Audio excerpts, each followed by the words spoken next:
Breaking news today. Lead singer Jason David admitted to the hospital. Surgery has begun. Stage 4 cancer. Cancer of the tongue. Stage 4. Removing 80% of his tongue. We are in shock. His music career is over. He will never sing or speak again. This is the end of Jason David. He will never. When the dream comes, What will they do next? How do you commit? is there an afterlife?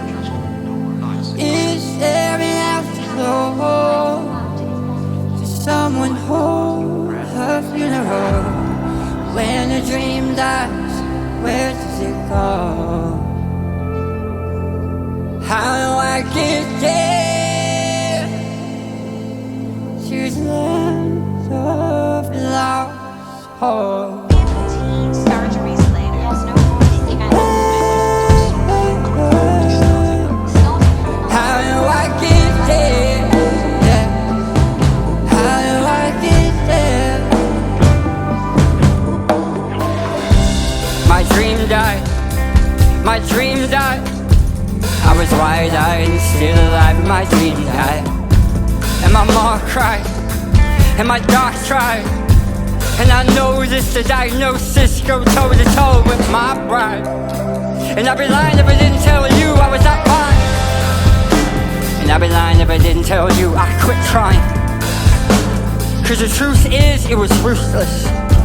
And she knew this, she fought to get me through this.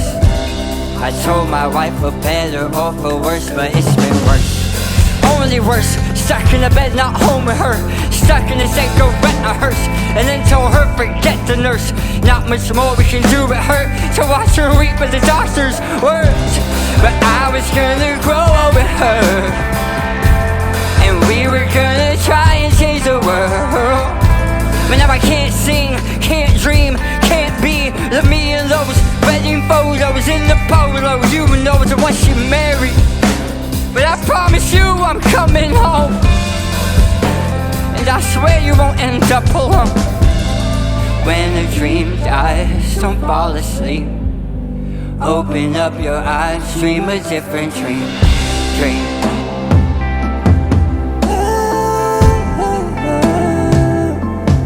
How did I get here? Yeah. How did I get here? I'm here with Jason David. So you lost 80% of your tongue to stage 4 cancer, almost died. In fact, you wanted to die. You wanted to give up and stop fighting cancer. Tell us what happened. It was 9 p.m. in the hospital on a very dark night. I was giving up. My wife walked in and she just knew. And she didn't know what to do. What did she do? She sang. What did she sing? She sang my favorite hymn. Come now, Father, every blessing to my heart to sing like grace. Yeah, yeah, yeah. But she forgot the words, so she made up her own words. Really? And to this day, I remember those words. What words? She sang, you are good, God. You are good, God. You are good, God. You are good. For 3 hours, she sang, you are good, God. With tears streaming down her face, she sang, good, God. Her voice quivering, her heart broken. You are good, God. And now she sang, I found the peace and presence of God. Enter that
days, but as she sang, I drifted off to sleep in the peace and presence of God.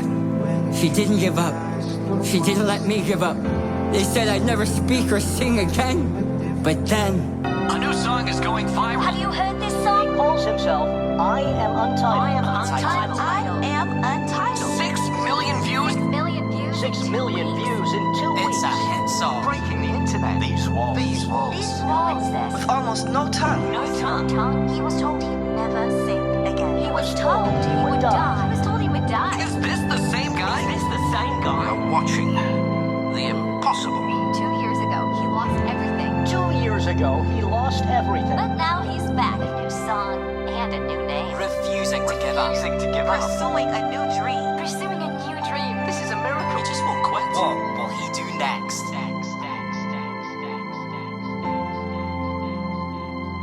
I'm a blank canvas.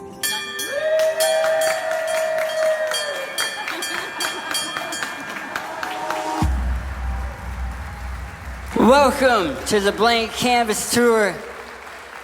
Thank you so much for having us out. I was at one church where the pastor forgot my name, and he said, "Ladies and gentlemen, please welcome to the stage the cancer guy." And it felt like everyone was like, "Yay, cancer guy, cancer, cancer, cancer." And man, that was my least favorite introduction. I never wanted to be known as the cancer guy. When I was 5, my mom asked me, "Jason, what do you want to be when you grow up?" And you know what I didn't say? Cancer guy. Because I'm so much more than just a cancer guy, right? Because I've been bitten by a seagull, and nobody ever talks about this. Never had a pastor forget my name and say, "Ladies and gentlemen, please welcome to the stage the seagull guy." And it was like, "Yay, seagulls, mine, mine, mine." That has never happened. I've been sprayed by a skunk. Nobody talks about this. My wife and I are from San Diego, California, and I want to apologize about being from California. But we used to own this cute little black furry bunny, and we named him Snickers. Snickers because he looked delicious. And the sun was going down, so I told my wife, we need to go outside and bring our black bunny inside so we don't lose him in the dark. I said, "Honey, it's real simple. Just look for black fur.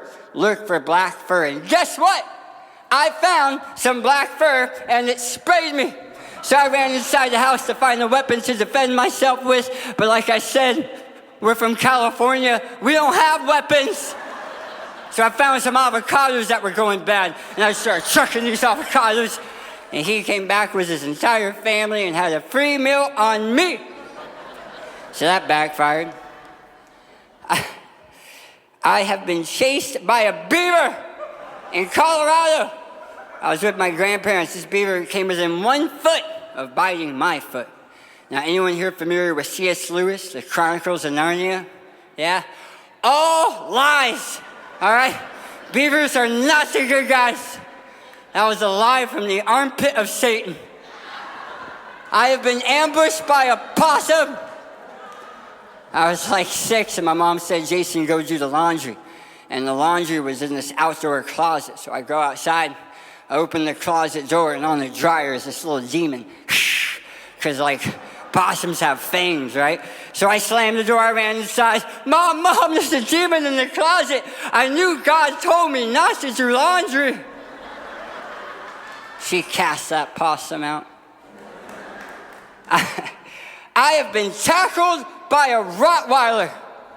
And I don't even have any jokes for this. I'm still in therapy. Thank you. And I have been kicked in the stomach by a sheep. By that one, that's the sheep. That's me dressed as King David holding a demon sheep. But to tell you about the scariest animal that ever tried to eat me, I need to take you with me to the beaches of California. Go ahead and close your eyes. Picture yourself there. Can you hear the waves and the seagulls? And take a nice whiff of the weird politics. All right, you can open up your eyes. You're in California. Now, my wife and I were newly married. Any married men in the room, put your hands in the air like you still care. All right. So you know how in the first 2 years of being married, you're still trying to impress your wife, right? You're like, no, honey, you made the right decision. Your mom was wrong, right?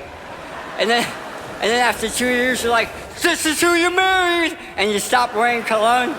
So we were in those first 2 years, I was trying to impress my wife, and I thought, you know what would really impress my wife is if I take her to the beach, and we rent a longboard, which is like a long surfboard for people who are not athletic, and we're gonna take it deep into the ocean, and she's gonna think, wow, what a man, he's so brave. Instead, my wife is like, honey, I don't know, I'm scared of sharks. And I said, honey, this is San Diego. We don't have any sharks in the ocean. They're all locked up at SeaWorld. No parole, all right? If you want, we can go there, we can feed the inmates, we can even pet the inmates, but they're not in the ocean. So we get on our boards and we go past all the waves. And I mean, we went deep out there. All of a sudden, my wife, she starts shaking. Now at this time, we're sitting on the board, our feet dangling in the water, and she's sitting right in front of me, but she's shaking. And she begins to scream. And she's pointing into the water.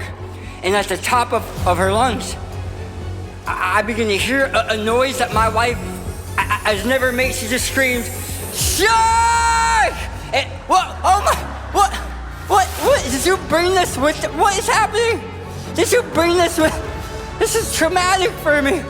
This shark comes out of nowhere and begins circling our board. And remember, our feet are dangling in the water, so as manly as I could, I lifted my feet out of the water and I just sat on the board.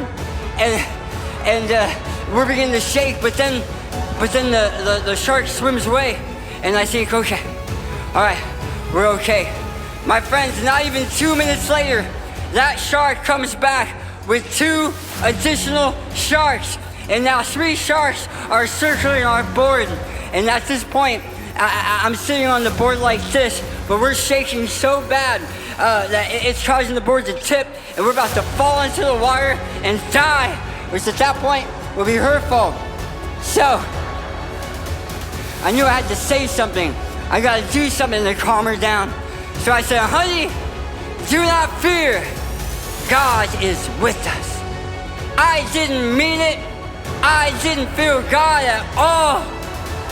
But as soon as I said those words, remember, we had gone past all the waves.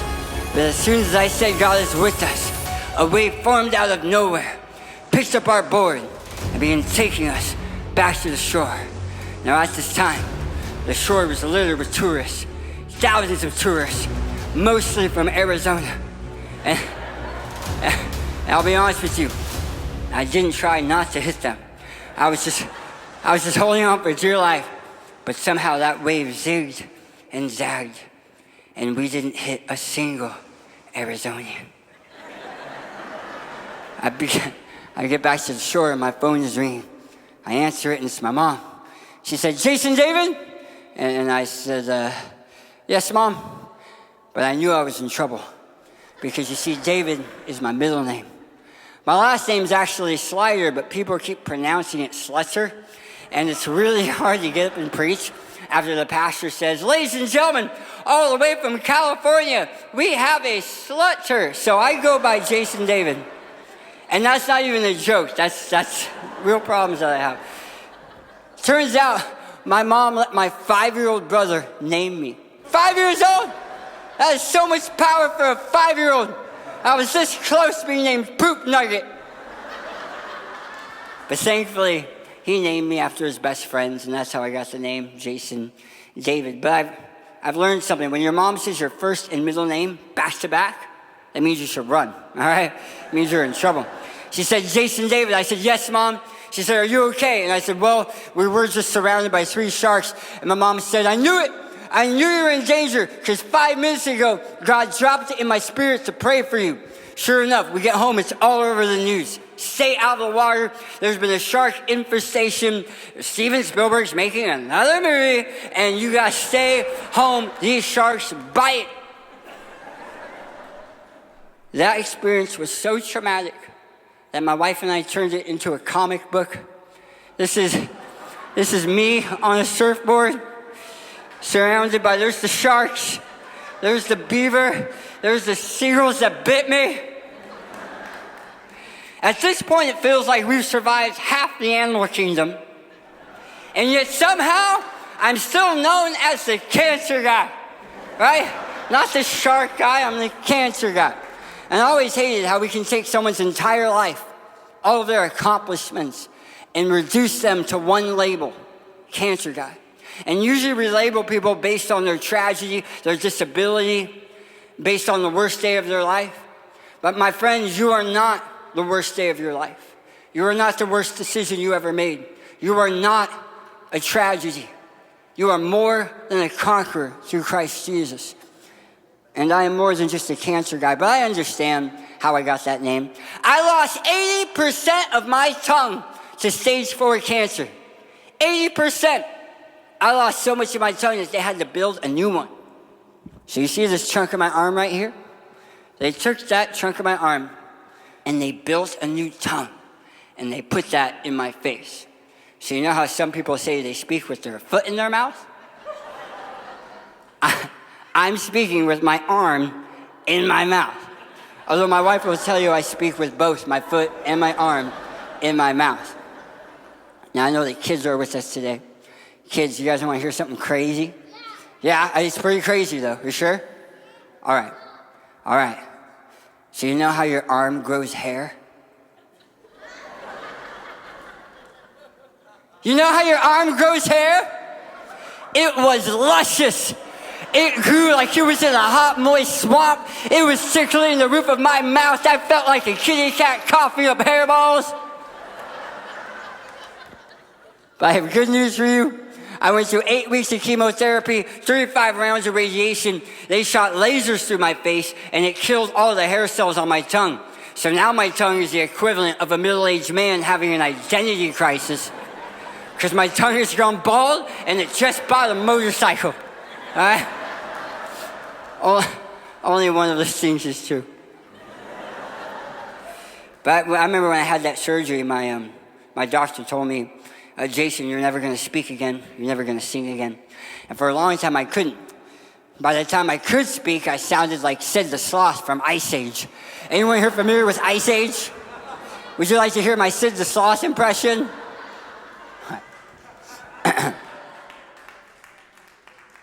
They left without me. They do this every year. Why? Does anybody love me? In the end, who cares about Sid the Sloth? So there you go. That's my Sid the Sloth impression. And I didn't even have to try. The number one question I get on tour, Jason, oh my goodness, Jason, are you the actual voice of Sid the Sloth from Ice Age? No! Look at my bank account, they're not paying me. Yeah, the actual voice, he's a professional voice actor and comedian. He's the same voice actor who did the voice of Bruno from Encanto, but we don't like to talk about that. The second most common question I get, Jason, oh my goodness, Jason, are you the actual voice of Larry the Cucumber from VeggieTales? No! But I've been asked so many times if I am Sid the Sloth that I decided to write a song about it.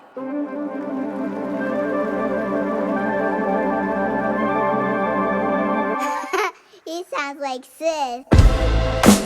Yup, it's true. Yes, I do. I sound like a kid's cartoon. Yup, it's true. Let me tell you a tale or two. Meet Jason, a wee little boy with dreams to be a rapper. Oh, look at the little guy go. Oh, wait, what's this? His new nemesis, cancer. My doc told me I had really bad luck. It's not scientific though, I looked it up. But you know what? At least I sound like that dude from my favorite cartoon when I was growing up. Sid the Sloth, that was his name. I see the little critter from the movie Ice Age. is true. He was my fave, and I used to do impressions of him on the stage. They left without me. They do this every year. It's Santa's Claus. 28 years old, diagnosed stage 4. Lost my tongue, oh no. And now I talk like so. Rapper with the list, rapping with the twist. Now I sound like this. Wish I didn't rap with such a list. To rap without a tongue, man, I feel so dumb. Maybe I should, Nah, everywhere I go, people gotta know. Are you the voice from my favorite show? Are you Larry the vegetable? And I'm like, no, I'm not a vegetable. It's now time for silly songs of the... wait, you're not Larry. Larry! Ha! Are you Sid? Yes and no. The same actor voice from Encanto. Well, I hate to disappoint, so I'm like, yo, we don't talk about Bruno. Which cancer culture with cancer, rate cancer, writing Spanish, tweet acknowledging its defeat. Which cancer culture with cancer, rate cancer, but writing Spanish, tweet acknowledging its defeat. At last I dream, this is me. I sound like Sid every time I speak. Sound like him, it's embarrassing, but I won't quit. This is the He sound like Sid, that's what they say. He sound like Sid, that's okay. We now return to whatever this is. When I first heard my voice, I wanted to cry. Tell them why. It was bad enough, they said I would die. Are you telling me that though I survive the rest of my life, I'm gonna sound like I'm 5? Yo, the other day on the phone, calling the store, I wanted to tell her, like, I'm kinda old, but she was extra helpful. I wanted to quit, I wanted to hide, to never make a sound for the rest of my life. But then I realized that in my silence, as I got quiet, cancer triumphed. No way, cancer cannot win, to take more from me than it already did. So I'm back, though it may sound mid, cause, yeah, I sound like Sid. You sound like Sid, that's what they say. You sound like Sid, well, that's okay. You sound like Sid, that's what they say. You sound like Sid, well, that's okay. So all my friends just like me, fighting these disabilities, rather hide than to be seen. Step on out into the light, let you and I begin to shine. Show the world how we can dream. Alright kids, this part's for you. You were meant to be seen, you were meant to be heard. You have a voice, you have a gift, you are valued more than words. You are love, you have worth, you have purpose on this earth. So step into the light, and let's begin to shine. It sounds like sin. Step into the light. It sounds like sin. Please don't hide. It sounds like sin. Step into the light. It sounds like sin. Please don't hide.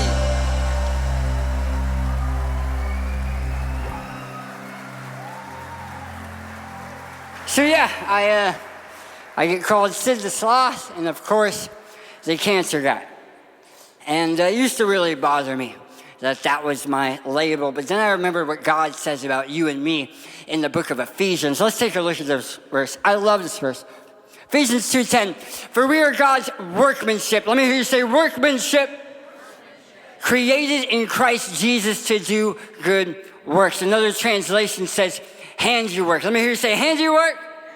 We are God's handiwork. My favorite translation says masterpiece. Let me hear you say masterpiece. We are God's masterpiece. But the actual original Greek word that was used right here is poema. Let me hear you say poema. We are God's poema, which will inspire the English word poem. Now, I love to write poems. I love to write songs. And I thought, if I was to show you my songwriting process, I think it would help bring these verses to life. And so we're going to write a poem right now, here on the spot. Total improv, a song. We're going to write a song. To prove it's improv, you get to pick what I'm going to sing about. Now, we get deep in spiritual later, so for now, just yell out something fun. All right, yell out what's something fun you want me to sing about. Ooh, I like that. You said alligators and you said slip and slides. You want me to sing about gators. Have you ever been close to a gator? On the golf course. Yeah. On the golf course? Like while you were golfing? You're Matt and you're Mike. I'm going to try to write a song for you guys about slip and slides and alligators. I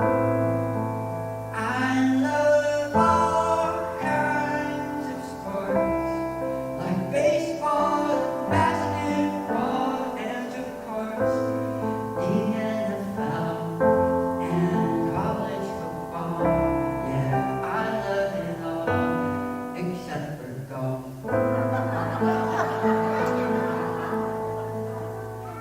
'Cause every time I watch the golf channel, next thing you know, I am snoring. 'Cause golf is boring. But wait a minute, I just met a really cool guy named Mike, and he had a really cool idea of how you can make all kind of fun.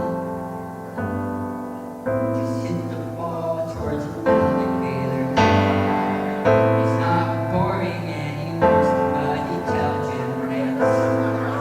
We're gonna change the rules of golf, and every single field will have at least one alligator. So when you say see you later, it'll be right there. And then maybe I will finally enjoy this game, which honestly, until this point, I thought it was kind of lame. All it needs is an alligator, am I right? Yes, just ask Mike. And ask Matt, who'll say, also throw in a slip and slide.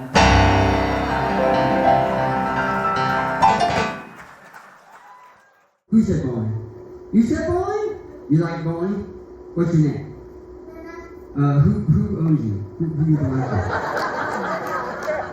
Are you guys doing social distancing? Do you bowl? I don't bowl. Oh, you go. Now, when I go bowling, my favorite part of bowling is the hot dogs and the french fries. You do pizza instead? You did. Okay. Alright, we're going to dedicate this song to you and your love of bowling. This song is dedicated to this girl. Probably one of the coolest girls in the entire world. Her name is Luna, and she will not eat tuna. 'Cause they don't serve tuna at the bowling rink. Alright, let me continue to say. One day, Luna, when she was having a really good day, she showed up to the bowling alley. She said, give me a size 2 shoe. I don't know how old or tall you are, but you're 7! What size shoe is that? She walked in and said, hey, I'm 7! You must treat me with respect! And then she knocked all the pins down. All 10, it was a strike. And the bowling alley was like, yikes! This girl does not play no. Now get her some pizza. She's hungry. She don't got patience for us to make mistakes. So give her that pepperoni, please, and some extra cheese.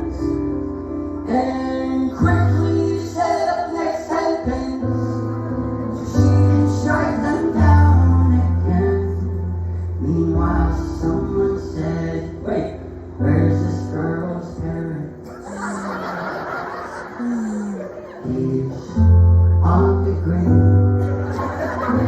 Busy coffee with a broken dream, 'cause she's not into coffee. Maybe one day when she is falling, she'll make it professionally, and she'll buy him a house, and then he'll say, you told me I'd see, and I do, that bowling's way better than golf.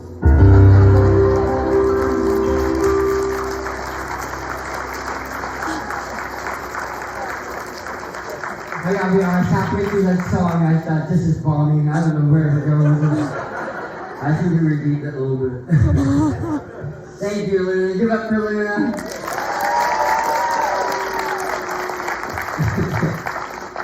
Anyone here been married for 20 or more years? Wow. 30 years? Oh my goodness. 40? What? 45, 45, 45, do I hear 45, 45, no. 45 years or longer? 50. 50 years? Woo! How'd you guys meet? At a high school dance. Oh. Now, were you in high school or you just chaperones, you showed up? I wasn't in high school. You weren't in high school? And what was it about Lisa that got you to be like, 50 years, let's go? Yeah, it's kind of, I don't know if I want. Yeah, no, okay, I got it. We got into Song of Solomon right there. All right. All right. I got you, man. It's all biblical. Well, now, were you in high school at this dance, Lisa? So you were in high school, but Ron was creeping. Okay. I got you. I got you. All right. That made the song more interesting. All right.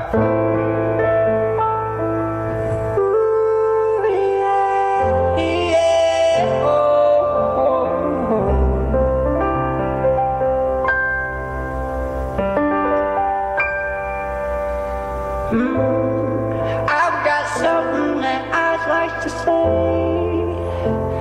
on this Valentine's Day weekend. It's about my new friend. Yeah, I wrote him this song, and his name is Ron. He's got it going on. 50 years now. Golly, that's a long time. So in this rhyme, let me tell you how they met. It's kind of a secret, but we're gonna talk about it. 'Cause 50 years ago, high schools didn't have security like the way they do nowadays. If your name is Ron, let me hear you say, hey, hey. Your name's not Ron! Okay. Ron, how old were you when you saw Lisa for the first time? How old were you when you went to this high school dance? All right. She was a minor,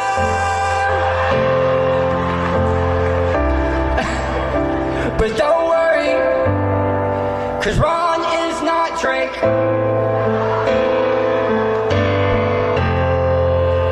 I'ma stay out of that 'cause I'm white. Kendrick, please forgive me. I don't want that beef.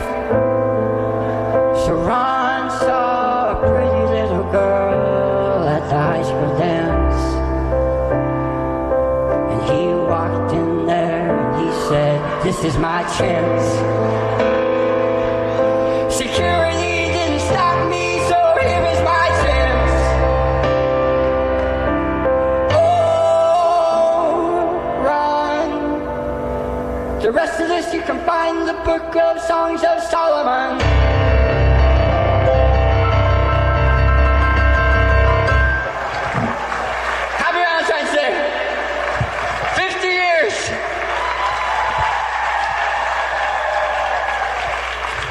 Anytime I'm writing a song, I like to give it a title. What would you guys like to title that song?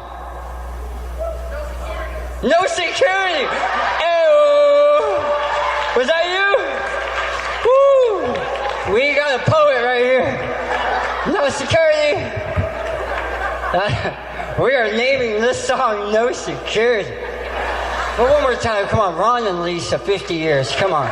Respect, mad respect, respect, respect. Thank you, thank you. When I write a song, I actually don't give it a title until I finish it. Because I don't quite know what the song is about yet until it's finished. The song might be a humorous song about how lapse security was 50 years ago in high schools. Or maybe it's about enduring 50 years. It couldn't have been easy. It's not easy. You know, many of us, we know.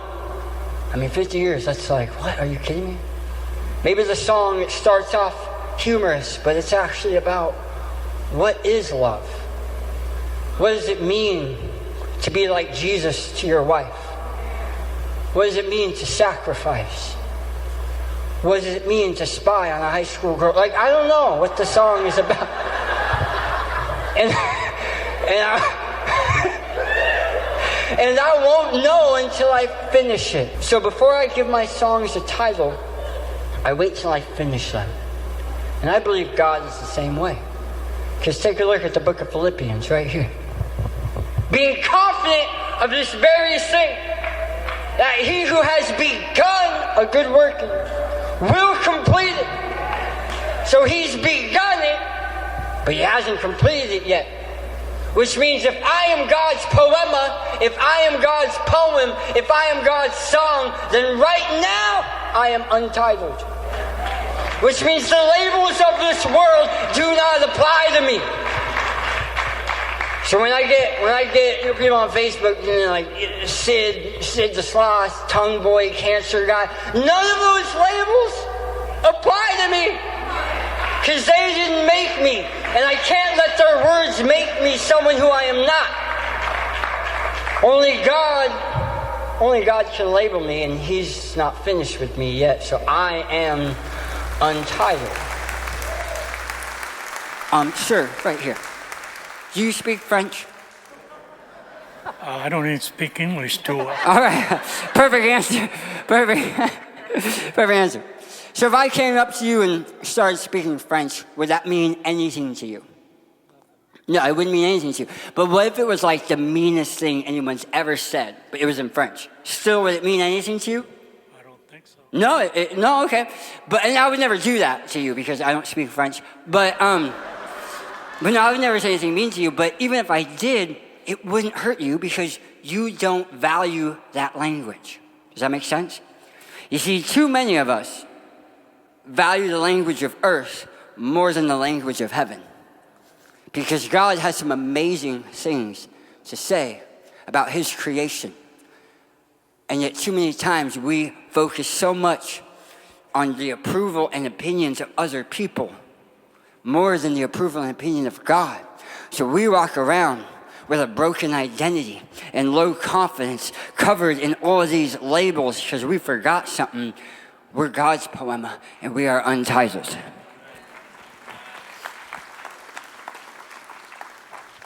Now, that's not to say that labels don't hurt.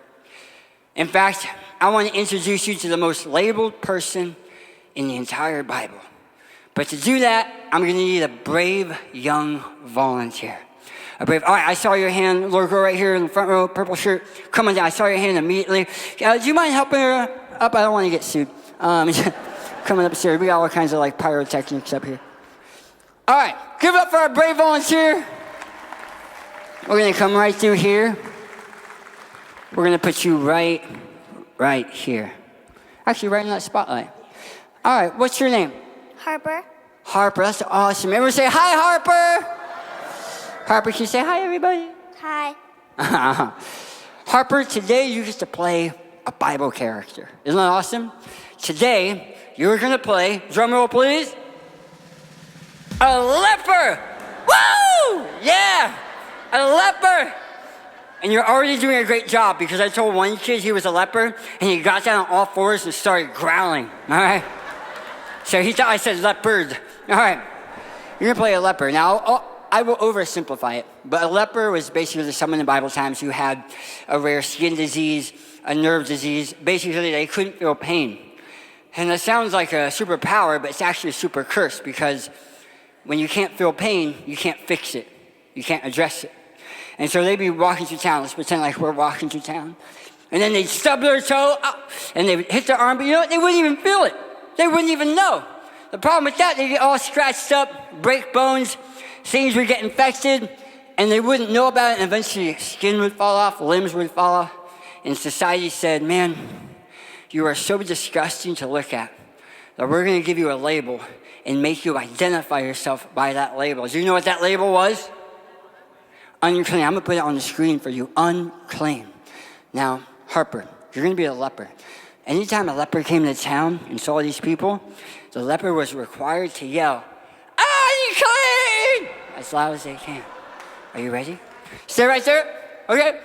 I'm going to the back. Camera stays on her. All right. I need to hear you all the way from back here. You ready, Harper? You're going to yell unclean. 1, 2, 3. Awesome. And you brought your leper colony. Awesome. All right. We got a few lepers in the audience. All right. Give up for Harper. Come on. That was great. High five. Now, not only did they have to yell unclean, society said, we don't even want to look at you. So you need to cover yourself from head to toe in bandages. So Harper, I don't want you to worry about the fact that my wife is sneaking up behind you with a toilet paper launcher. But we need to cover you from head to toe. Can you put both hands in the air, Harper? All right, Harper, I'm going to hand this to you. Grab that. When my wife pulls the trigger, you're going to spin around and wrap yourself from head to toe as a leper. Are you ready? Help me count down from 3, 2, 1. Go, Harper, Harper, Harper, Harper. You're looking great. Become the leper. You're becoming a leper. It's over here, Harper.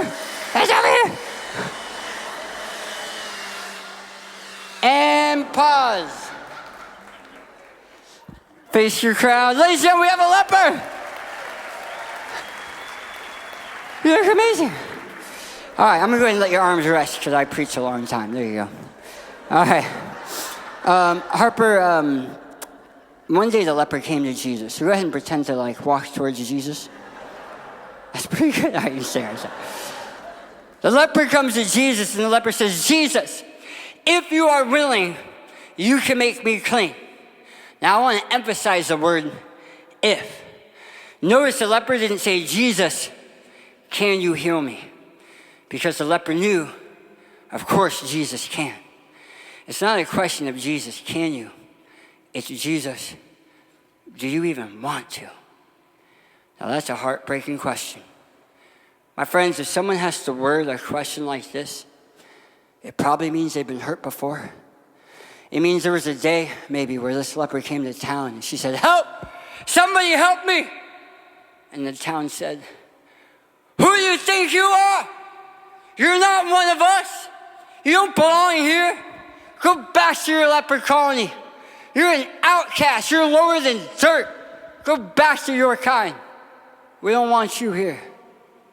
And now she can no longer assume that people want to help. So out of self-preservation, she has reworded the question. Instead of saying, hey, can you help me? She says, hey, I know I'm an inconvenience. I know I'm a burden. But if you could just find it in your heart, would you be willing to help me? And I'm afraid that maybe she's begun to believe, not you, but the leper. You're doing great. But maybe this leper has begun to believe that she is unclean and unworthy of love. Because when you get labeled that long enough from childhood, you begin to believe it.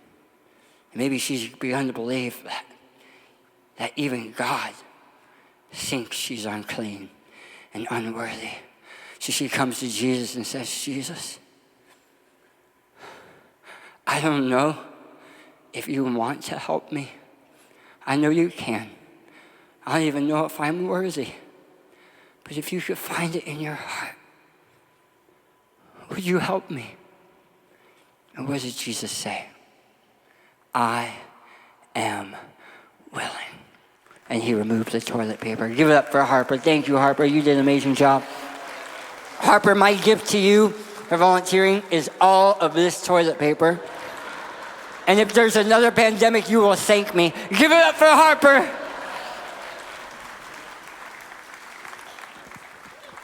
Everybody say, I am willing. My friends, I believe that those 3 words meant the world. You see, I believe that leper got healed twice. The second time was when Jesus physically healed her. But the first time was when Jesus said, I want to. Because that was an emotional healing. Probably more important than the physical healing.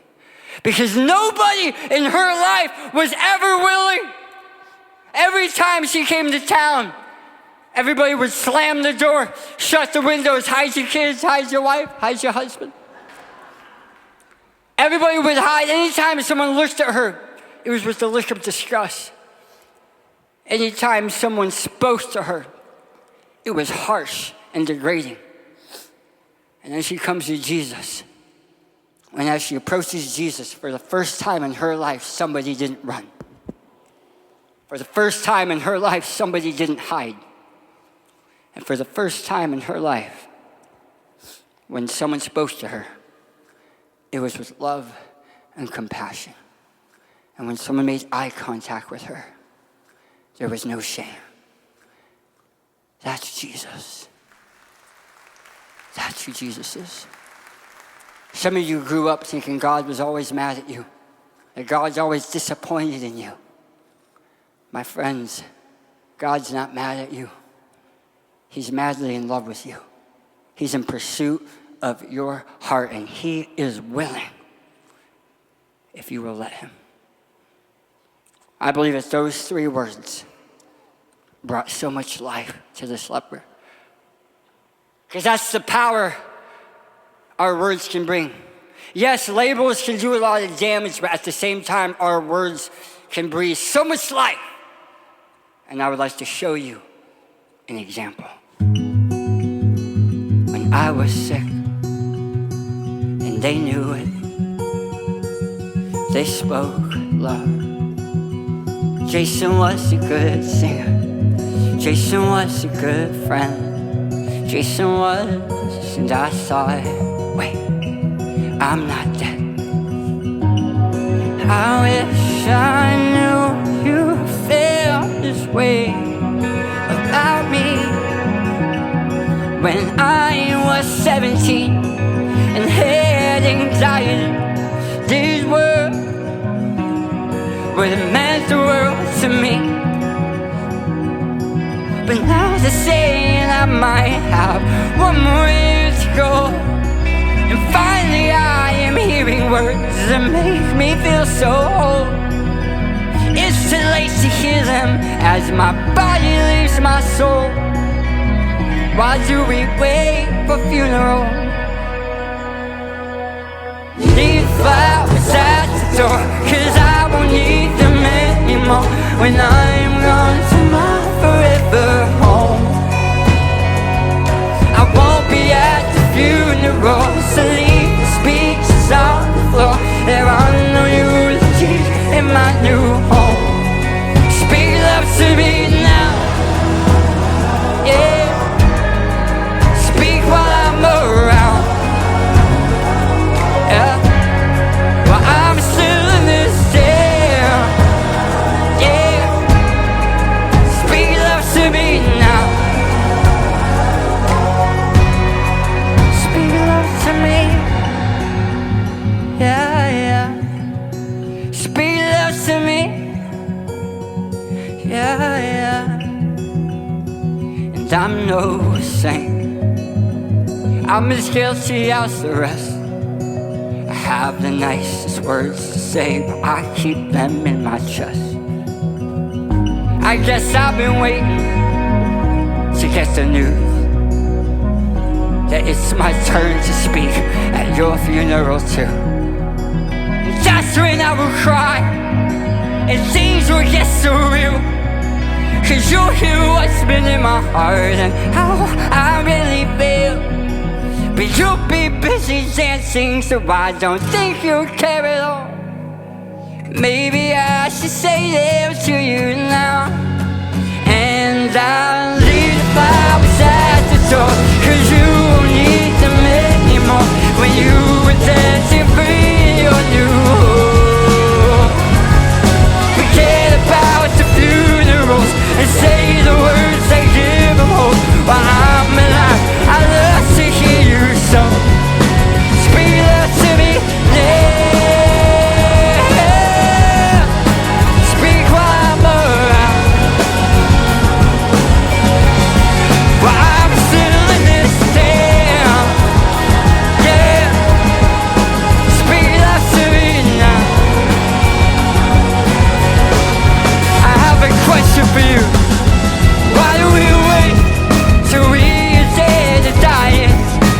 Say the words we could have said while we were still alive. Why do we wait for silly eulogies? Your words mean nothing in the end, but they mean everything to me now. Speak love to me now. While I'm still in this town. Yeah. Speak love to me. Speak love to me. Speak love to me. Speak love to me. Speak love to me. Speak love to me.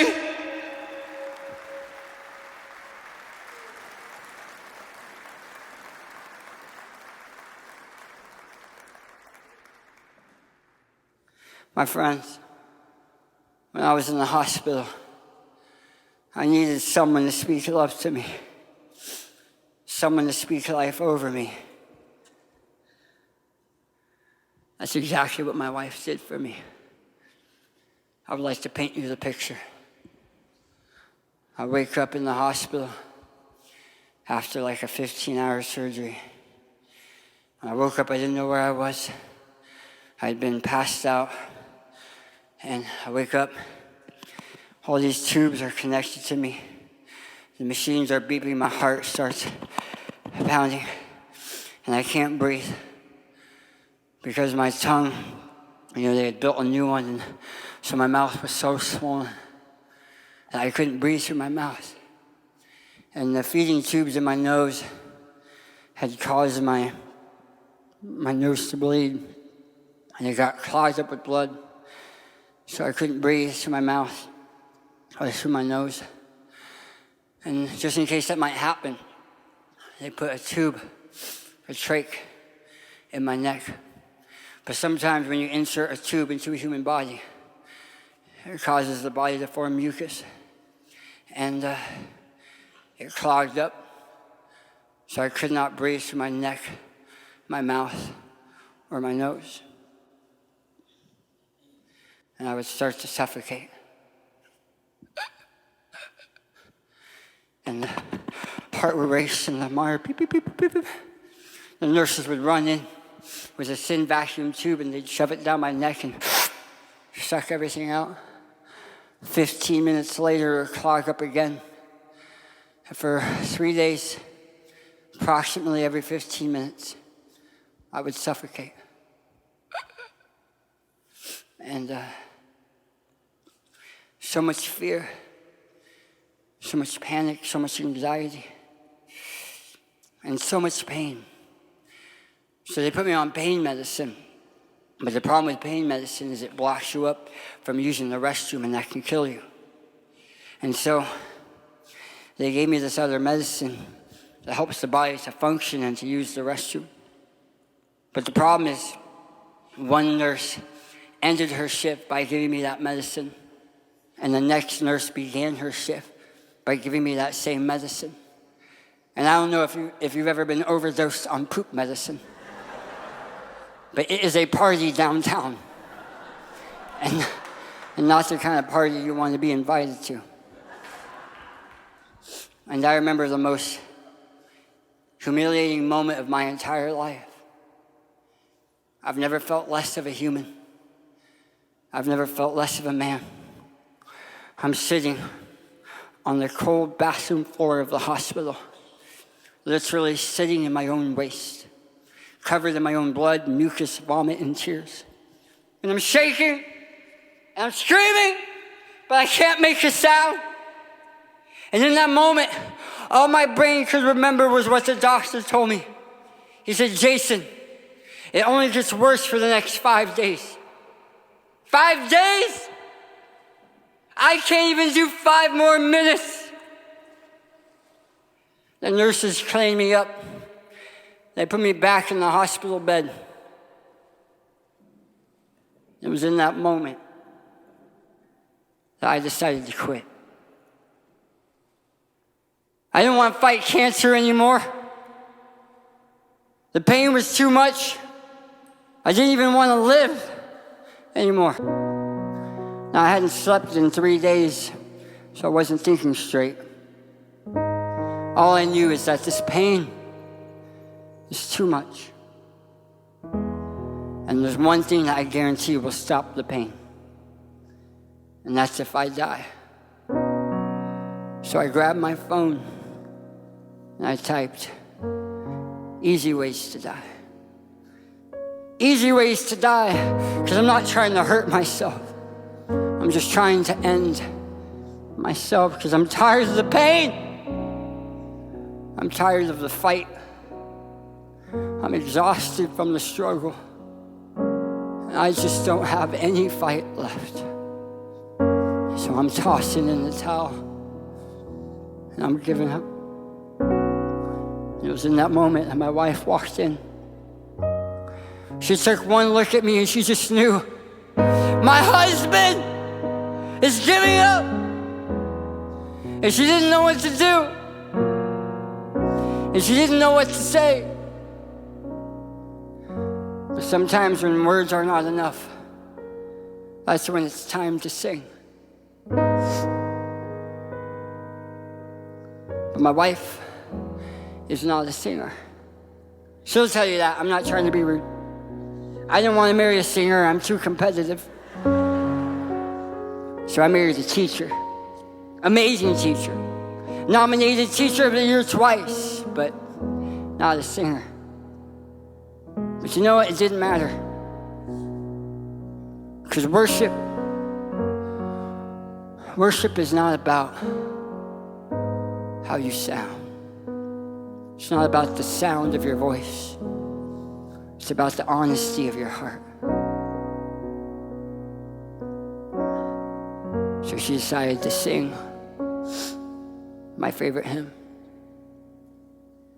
Come now, fount of every blessing, tune that heart to sing that grace. Streams of mercy never ceasing,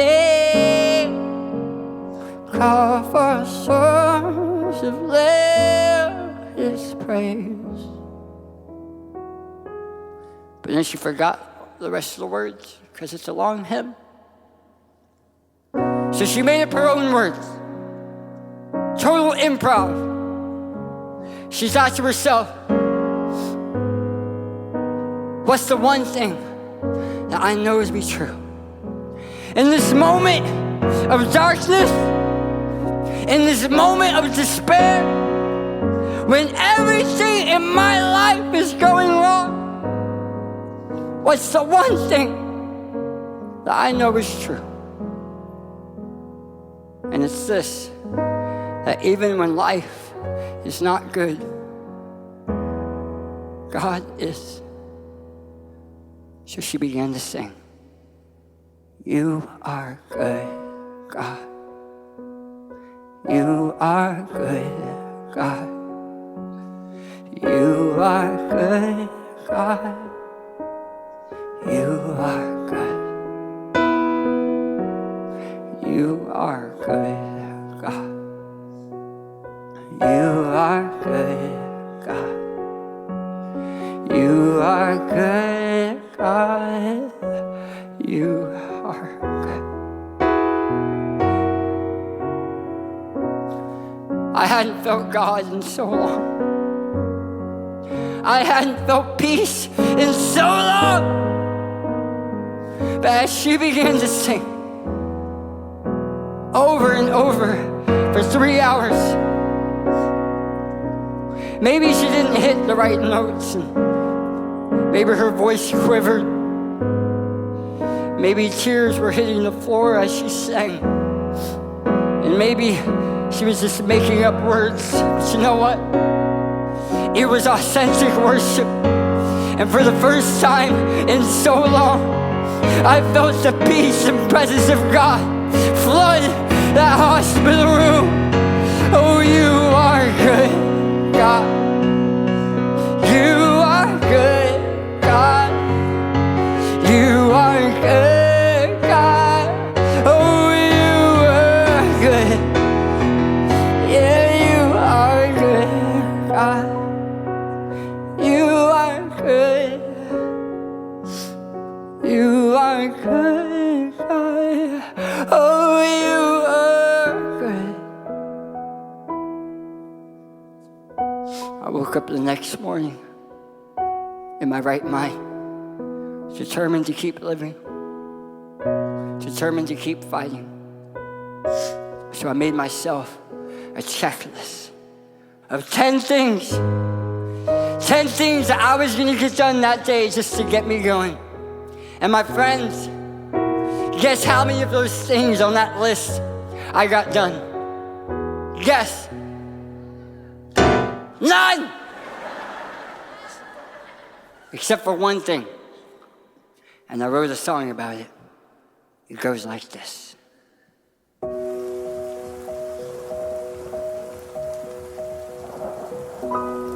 I had a checklist, a to-do list of things that I wish I'd accomplished. But I only checked one box.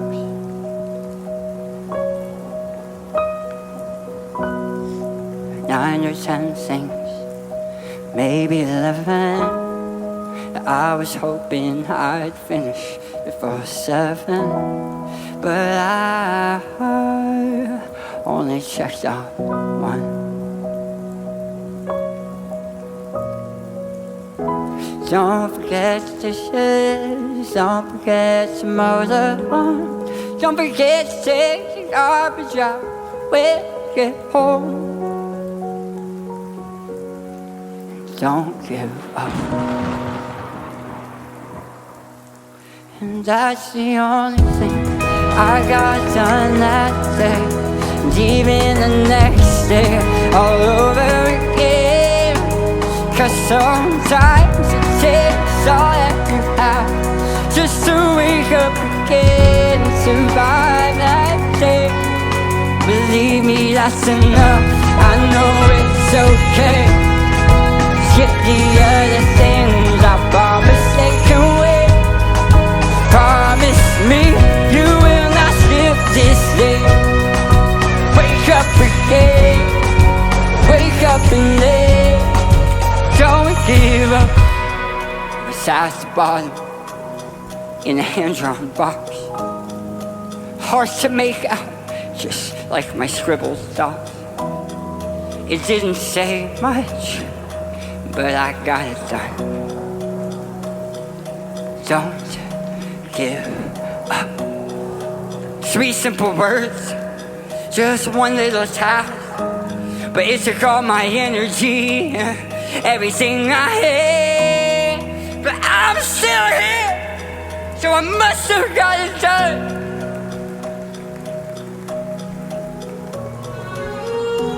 Don't forget the laundry, separate the dark from light. Don't forget to fix the bulbs, it's too dark tonight. And one more thing, don't give up. And that's the only thing that I got done that day. It's even the next day all over again. 'Cause sometimes it takes all that you have just to wake up again and survive that day. Believe me, that's enough. I know it's okay. Skip the other things I promise take away. Promise me you will not skip this day. Wake up again. Wake up and live. Forget tradition. Forget to mow the lawn. Forget to take the garbage out when you get home. Just don't give up.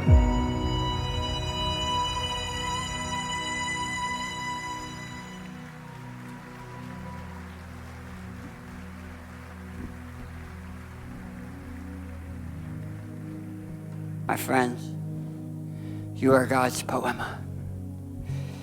And He who began the good work in you, He will complete it. You see, I almost forgot that verse. I remember I told my pastor, I quit. I'm done. And my pastor looked at me and he said, Jason, why? Why? I said, because my best days are behind me. Cancer robbed me of my best years. Cancer robbed me of my best gifts. It's all downhill from here. And my pastor looked at me with tears in his eyes and he said, Jason, I do not for 1 second believe that. I do not believe that your best days are behind you. But Jason, I believe that a day is coming where you will preach again. And you will see again. And you will grab that microphone. And you will walk up those steps. And you will declare to a room full of people that this has been the best year of your life. And when he told me that, I thought, that's very kind of him. But I didn't believe it. My friends, that was several years ago. But I would like to do something special right now. I would like to grab this microphone and walk up these steps and declare to a room full of people that this has been the best year of my life.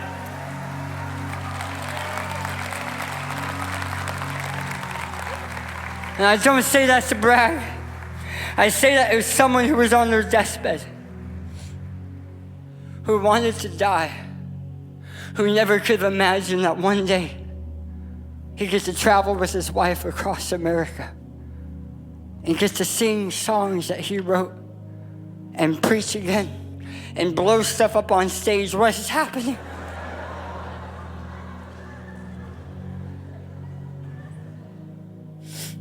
You might ask, Jason, what did you do to get to this point? How did you go from your deathbed to the stage? What did you do? What did I do? Nothing! Except one thing. I didn't give up. And that's the only reason I'm standing here right now. Because when you don't give up, you give God the opportunity to finish the poema. So why would you quit now? Because your best years are still in front of you. I don't care how young or how old you are, your best years are still in front of you. Because when I read the Bible, I read about Abraham in his 90s with his best years still in front of him. I read about Caleb, who at 85 said, give me this mountain so I can kick some giant butt. Your best years are still in front of you. So why would you quit now? You are God's poema, and He's still writing. And He who began a good work in you, He will complete it. You see, now people look at my life, they listen to our music, they come to our shows, and afterwards they come to me and they say, Jason, I bet you wouldn't change a thing.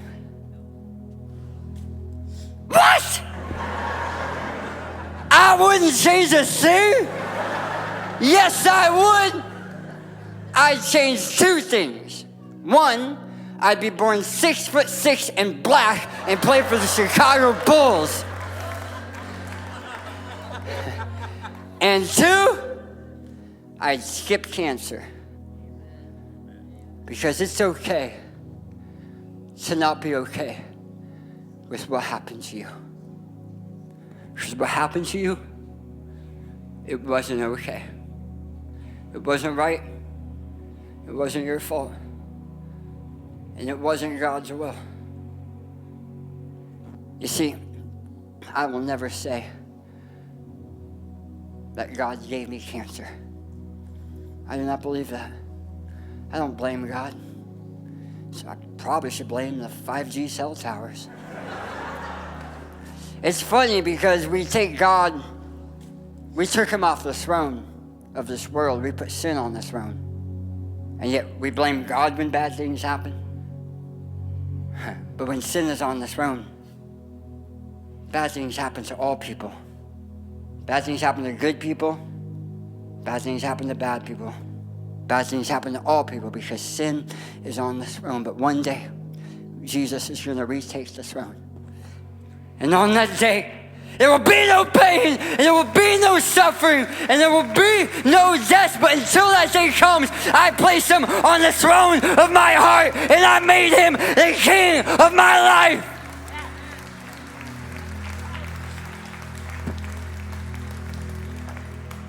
You see, when I say God is good, I'm not saying he's good because bad things never happen to me. Because clearly they do. When I say God is good, what I mean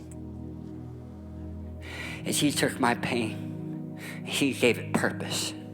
He took my trauma and he made me triumphant. He took my mess and he made a masterpiece to the point that when people look at my life, they say, oh, I bet you wouldn't change a thing. Oh, but I would. Oh, but that's the God I serve that should take such a mess of my life and make something so glorious that you think I wouldn't change a thing. That's a gifted artist. That's the creator. If you will let him, he will take your life and create a beautiful blank canvas and a new creation.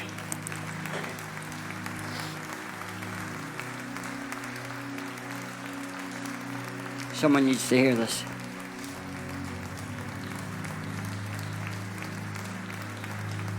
I would change things if I could. But you know what? Cancer happened. This is my reality.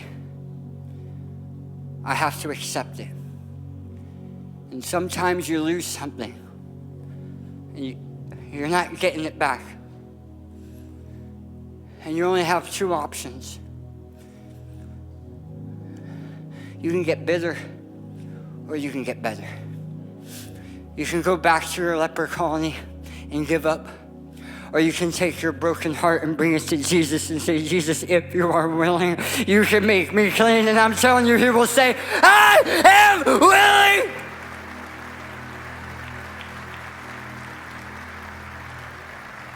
Because you are God's poema. And he who began a good work in you, he will complete it. You are good, God. Ha! It's been a journey. I should be dead right now, but with this breath I've been given, I can't help but keep singing. Go! We gon' sing it from the mountain light, from the world to the downtown light. Around the world, yeah, we sounding light, and we can't stop. Let the chant rock. And we gon' sing it from the mountain light, from the world to the downtown light.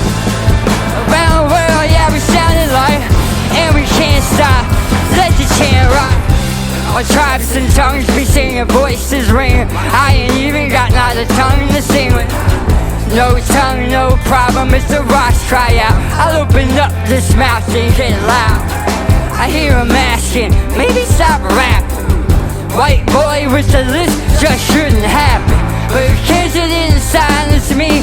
Why you think I hide so easily? Now, I was born in the valley, I was bred in the shadow. I came up to the alleys of the dead and the guys. Cured cancer twice, conquered suicide. Took a blow to the face, but returned to the fight. Now I'm back with a new shine.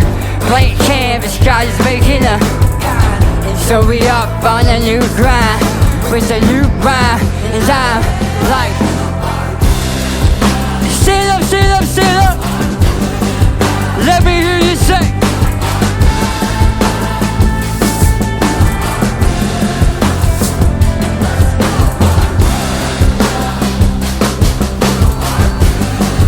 Let me hear you say.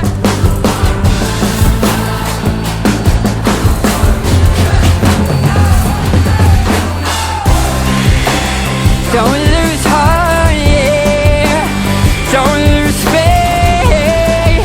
At the end of the day, God's gonna show up. We're gonna be okay. Don't lose heart. Don't lose faith.